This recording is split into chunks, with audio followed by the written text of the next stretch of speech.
Rationnel. En accord ou à l'opposé. Par ici, les brasseurs d'opinion et de vision. Les rencontres de l'air. Bonjour Marie. Allô Mario. Alors, crise dans les médias, coupure à TVA. Ça a été un choc, là, on l'a senti pour les élus. Mais est-ce que tu sens qu'ils ont quelque chose de concret à offrir, quelque chose à répondre, là, autre que le partage d'une sympathie, puis de dire on est avec vous, puis on pense à vous? Puis... C'est peut-être mieux de rien dire, là. C'est rare que je vais parler de cassettes là, pour des politiciens, mais honnêtement, je suis tombée en bas de ma chaise en entendant et Mathieu Lacombe, le ministre de la Culture du Québec, et Pascale Saint-Onge, la ministre du Patrimoine canadien. Oui, ils sont pleins de bonnes intentions, sont désolés de ce qui se passe, mais tu sais, Pascale Saint-Onge, là, elle a été en entrevue, là, elle a été en entrevue à quelques reprises, aujourd'hui à LCN, entre autres, et puis, écoute, je l'écoutais là, dire, tu sais, c'est comme une enfilade de mots, mais elle répétait mot pour mot ce que Mélanie Joly disait en 2017 dans le contexte là, rappelle-toi de la fameuse taxe Netflix, là, où le fédéral voulait pas taxer Netflix parce que c'était des gentils Netflix, puis ils allaient faire des ententes avec, puis Netflix allait soutenir notre industrie culturelle et compagnie. Il n'y a rien arrivé de ça, là. Ben non, tu sais, puis moi, je veux dire, j'étais ministre à l'époque au Québec, là. Donc, tu sais, on avait mis la TVQ de l'avant, puis on n'avait jamais été capable d'avoir la collaboration du fédéral pour qu'ils mettent en même temps la TPS, parce qu'ils disaient, au début, ils disaient ça pouvait pas se faire. Ben écoute, regarde, le Québec a été capable de le faire quand même, tu sais. Mais je l'écoutais là dire, ben écoutez, là, faut soutenir le virage numérique, il va falloir que les médias soient sur les plateformes accessibles, il va falloir moderniser les lois, on est au travail, on est en action, dans quelques années, ça devrait se faire. Wow, dans quelques années. Je sais pas, est-ce qu'elle saisit même l'urgence? Dans quelques années, on va en être où médiatiquement? C'est comme si elle prenait pas la mesure. Est-ce qu'ils sont Mais pourtant, elle est entrée en dépassés? politique, tu sais, elle est entrée en politique là, comme une représentante syndicale dans le monde des médias.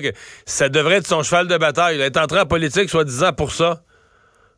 Ben oui, puis tu sais, c'est pas, tu sais, oui, c'est un méchant électrochoc, là, ce qui s'est passé hier à TVA, mais je peux pas croire que les deux ministres respectifs de la culture provinciale et fédérale sont tombés en bas de leur chaise en disant, oh, on est dans le milieu d'une crise des médias, oh, il y a quelque chose qui se passe, tu sais. Puis c'est la même chose au niveau du ministre Lacombe qui, lui, bon, il pèle ça au fédéral, puis là, même chose, il dit, ah, ben écoutez, il va falloir réfléchir à qu'est-ce qu'on a comme programme, puis qu'est-ce qu'on pourrait faire, puis la crise des médias, on est dedans depuis au moins 6 ans. Là. C'est annoncé. Puis Pierre Campelado a sonné l'alarme à plein de reprises, mais tu as plein d'autres médias qui l'ont fait aussi en disant on s'en va pas dans la bonne direction, on a besoin d'aide des gouvernements. Puis j'ai regardé ces deux ministres-là, vraiment, un comme c'est quasiment pris par surprise, mais c'est ça, dépassé. Puis moi, j'ai pas senti que Mme Saint-Onge, elle avait un bon plan là, bien précis pour les prochains mois qui allait régler la chose. Mais il y a un problème, au niveau fédéral, ouais, il y a un problème de rythme, là. Il y a un problème de rythme. Prenons l'exemple du CRTC, là. Il fallait moderniser le CRTC. Là, ils ont fait une loi là-dessus. Ça a pris une couple d'années faire la loi. Là, le nouveau CRTC, avec son nouveau rôle, là, nommé du monde. Là, on n'a même pas encore de représentant du Québec. Là, le CRTC dit, le CRTC a l'air à se donner un an et demi pour refaire sa nouvelle réglementation.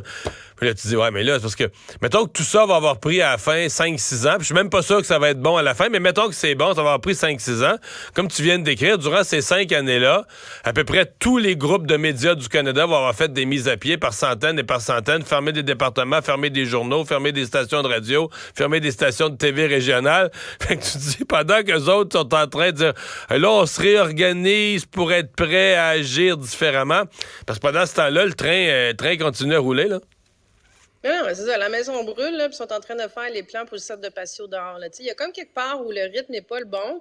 Puis, tu sais, si on en revient à C-18 aussi, là, qui ont brandi au niveau fédéral en disant ça va être c'est vraiment la clé, c'est la clé, c'est la clé. Le gouvernement Trudeau s'est complètement peinturé dans le coin avec ce projet de loi-là parce que finalement, Meta a dit, bon, moi, je sors des négociations, je quitte le projet. Puis Google, un peu la même chose, leur répète ad nauseam depuis des semaines en disant, nous, ça ne nous intéresse pas. On serait très prêt à contribuer à un fonds pour soutenir les médias, mais la solution qui est sur la table, elle ne nous intéresse pas. Donc, en bout de ligne, est-ce qu'ils vont aussi se désengager? Donc, ça veut dire que les médias vont être doublement perdants. Ils vont avoir perdu le 230 millions de revenus que ces 18 promettaient. Mais en plus de ça, ces plateformes-là diffusent pas les nouvelles canadiennes. Donc là, tu te dis, ben, est-ce que, tu sais, je veux dire, c'est ça, ils se sont enfoncés dans un cul-de-sac là, au niveau fédéral. Là. Puis il n'y a pas l'air d'avoir, là, je comprends que, tu sais, Madame Saint-Onge, elle hérite d'une patate chaude, là, elle est nouvellement ministre, mais ça reste que le travail qui a été fait ne nous amenait pas dans la bonne direction non plus, là. Il y a la Fédération autonome de l'enseignement. Je pense sincèrement qu'il a pris tout le monde par surprise ce matin en disant ben la grève générale est limitée. Pour nous, là, c'est pas au mois de décembre, c'est pas après les fêtes, c'est tout de suite, au mois de novembre, le 23 novembre, si c'est pas réglé. Puis là, aujourd'hui, on est le 3. Fait qu'essentiellement, tu laisses 20 jours, on devrait dire 19 jours là, à la négociation. Si c'est pas réglé, le 23 novembre prochain, c'est grève générale illimitée. Ce qui veut dire les écoles fermées dans toutes les commissions scolaires où les syndicats sont affiliés à la FAE. Ça, c'est tout Montréal, Laval, Québec, une partie de la Rive-Sud, l'ouest de la Rive-Sud, de la Rive-Nord, exactement. C'est beaucoup. Oui, c'est 65 000 profs, là. Est-ce que... 65 000 profs multipliés par une vingtaine d'élèves dans le ouais. C'est des centaines de milliers d'élèves puis de parents qui vont se retrouver mal pris. On était-tu rendu là? Écoute, on était-tu rendu là? Moi, je le voyais venir un petit peu plus tard aussi parce qu'on peut pas dire qu'ils ont fait, tu sais, normalement, dans ce genre de moyens de pression-là, tu y vas graduellement, puis à un moment donné, quand ça passe pas. Mais en même temps, ça fait 1 an que les négociations sont en cours. Ça n'a pas l'air de bouger non plus tant que ça du côté du gouvernement. Donc, tu sais, je regardais leur slogan là, qui circule partout depuis ce matin de la FAE. C'est « Le compte à rebours est commencé ». Tu peux pas être plus clair que ça. C'est dans 20 jours. On débute une grève générale illimitée. Ça va durer le temps que ça va durer. Ça veut dire des centaines de milliers d'élèves qui ne seront pas à l'école, des parents qui vont être mal pris et la grogne va augmenter, c'est sûr. Et là, ça durera des jours, des semaines. Illimité, c'est illimité. Là. Puis je pense qu'on ne prend pas la mesure de ça. Donc, le message au gouvernement, c'est supposé, je dis, ils appuient où ça fait mal. Là. Ils augmentent la pression sur le gouvernement puis ils disent, ben, on a 20 jours pour négocier. Faites de quoi? Mais est-ce que ça se règle en 20 jours? Le gouvernement, ils vont se mettre en mode action, là. Mais est-ce que objectivement, ça peut se régler est-ce qu'on peut avoir espoir que ça se règle en 20 jours? Puis là, ben, je te pose une double question. Est-ce que tu peux régler juste avec la FAE? Parce que la FAE représente une partie des profs. Est-ce que tu peux régler avec la FAE si tu leur donnes des pourcentages d'augmentation de salaire? Mais là, le reste, tu sais, t'as le Front commun qui sont 400 000, t'as les autres profs dans le Front commun qui sont affiliés CSQ. Tu peux pas donner quelque chose à la FAE que tu donnes pas aux autres. Faut que tu t'entendes idéalement avec tout le monde un peu en même temps. Alors, j'ai l'impression qu'on est condamné à une grève, c'est-à-dire que c'est en 20 jours, on n'aura pas une entente, là. Non, mais je pense que c'est peu réaliste d'avoir une entente dans les 20 prochains jours. De toute façon, tu sais, la présidente de la FAE qui a été sur toutes les tribunes, elle a été très claire, là, c'est trouvez-vous un plan B, là. Mobiliser grand-papa, mobiliser grand-maman, parce que, tu sais, sinon, elle aurait eu un autre message. Elle aurait peut-être eu un message, ben écoutez, c'est une décision de dernier recours. On a vraiment espoir que ça se règle d'ici là. C'est pas du tout ça son message, là. C'est appeler les grands-parents, trouver un plan B, parce que le 23 au matin, vos enfants, ils seront pas à l'école, puis les enseignants, ils vont être en grève. Puis c'est pas de service de garde, hein? Moi, j'ai posé la question aujourd'hui. Il n'y a aucun accommodement. Le but, c'est de faire des lignes de piquetage fermes, finales, qui causent un maximum de dérangement. Puis, pas de service de garde. Non, mais ils savent, tu sais, c'est sûr, Mario, là, que le gouvernement, la dernière chose qu'il veut, c'est se retrouver avec des centaines d'écoles qui sont fermées pendant des semaines. Donc, ça va mettre de la pression, mais tu as raison aussi que le gouvernement ne peut pas négocier juste avec eux. Donc là, c'est un peu la locomotive qui quitte la gare, là, puis les autres wagons vont s'accrocher en arrière, puis ça va. Là, on commence à être dans un mouvement d'accélération. Ça va être, si on avait dit que ça allait être un automne chaud, là, on y est. Oui, on y est certainement. C'est aussi le test. Ben là, on va commencer à avoir des premières journées de grève la semaine prochaine. Un petit peu de dérangement. Là, c'est juste une journée lundi. Dans certaines commissions scolaires, il n'y aura pas d'école le matin. C'est un minimum de dérangement. Mais ça va être un premier test là, sur l'ampleur de l'appui du public aux syndicats. C'est-à-dire que pour l'instant, il n'y a eu aucun dérangement. Donc, le public dit, ah oui, là, on considère qu'il devrait avoir des meilleures conditions de travail. Ça n'a pas de bon sens avec l'inflation. Mais là, on va commencer à pouvoir tester la fermeté de l'appui quand quand il va avoir des conséquences pour la population. Fait qu'on va peut-être commencer à le sentir la semaine prochaine, quoique la semaine prochaine, c'est pas comparable avec ce que la FAE nous propose le 23. Là. C'est pas comparable, mais je note quand même, en tout cas, puis là, tu me diras, j'y vais de mémoire où je me suis retrouvée comme maman dans ce genre de situation-là, dans des grèves, il y a quand même déjà plusieurs années. Je trouve que cette fois-ci, à tout le moins, les syndicats les ont annoncés très tôt. Ouais. Moi, je me suis déjà retrouvée dans des situations où, comme parent, tu apprends justement la veille pour le lendemain que, il n'y a pas de service de garde, l'école est fermée, la grève est en cours, c'est encore une journée de grève. Puis là, ça perturbe. Puis là, c'est là que la frustration des parents commence. Tu dis là, moi, je veux bien être pris en otage. T'sais.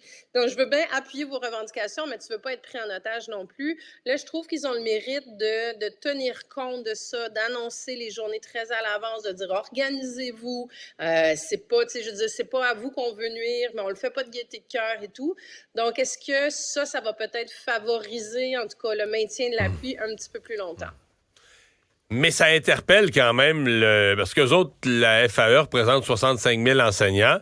Mais tu sais, le gros morceau dans la négociation, c'est les 4 syndicats qui se sont mis dans un front commun, là, qui se sont associés pour représenter 420 000 travailleurs. Mais là, eux, je ne sais pas si la FAE vient de déjouer leur stratégie, mais en tout cas, eux, ça vient d'entrer dans leur stratégie. Là. Est-ce qu'ils semblaient pas, eux, prêts à partir? Ils étaient, je pense, encore à l'étape de faire une journée de grève. Il y avait une rumeur qu'il y en aurait eu peut-être une autre journée, une ou deux, le plus tard, vers la fin, la deuxième moitié de novembre. Mais là, est-ce qu'eux se retrouvent bousculés à devoir revoir leur stratégie pour s'adapter à ce qu'est en train de faire la FAE? Ben, c'est ça. Écoute, j'espère que tout ce monde-là se parle en termes de stratégie syndicale, du fait justement qu'ils peuvent pas...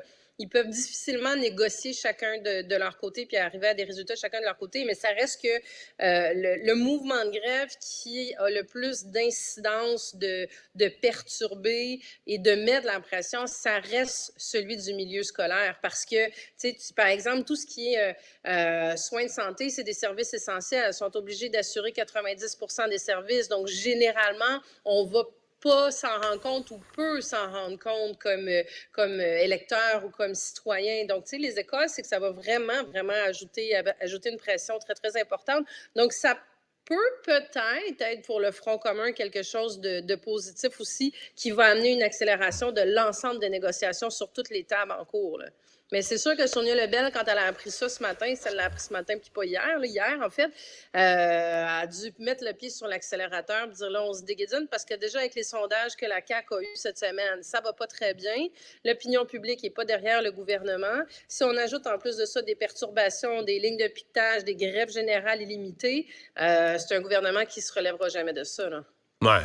Mais ça sera à voir, hein, parce que quand des gouvernements ont tenu tête à des organisations syndicales, on a déjà vu ça, que la première, ou avant, ou au début, l'opinion publique est côté syndical, mais qu'après un certain nombre de jours, on l'avait vécu, écoute, je remonte loin, mais je me souviens de la campagne électorale de 1989, où à la fin, puis c'était les infirmières, là, en pleine campagne électorale, Robert Bourassa affrontait les infirmières, qui est le syndicat le plus délicat à affronter.